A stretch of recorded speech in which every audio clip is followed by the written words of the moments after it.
මචංලා ඉතින් කොහොමද හොඳින් ඉන්නවා සැපෙන් ඉන්නවා සනීපෙන් ඉන්නවා සතුටින් ඉන්නවද ආදරෙන් ඉන්නවද එහෙම නැත්නම් මට බැන බැන ඉන්නවද දන්නේ නැහැ ඉතින් මචං හරිද කොහොම වුණා කමක් නැහැ ඉතින් මම මචං අද උඹලාට කියලා දෙන්නේ මොකද්ද දන්නවද කෙල්ලෙක් නියම ආකාරයට සෙට් කරගන්න ක්‍රමය මචං හරිද මුලින්ම කෙල්ලෙක් දිහා ඕම හොරින් බලපල්ලා හොරින් බලලා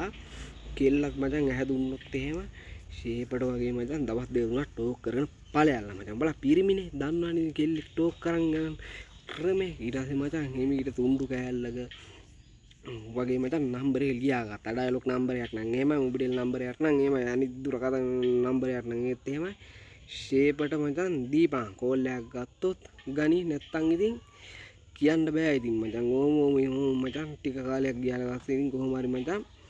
අවුරුද්දක් දෙකක් විතර මචං කතා බහ කරගෙන යනකොට ගෙවල් වලට අවසරේ ගනින් හරිද ගෙවල් වලින් අවසරේ නොදුන්නොත් මචං පැනලා හරි ගිහිල්ලා කසාද බැඳපල්ලා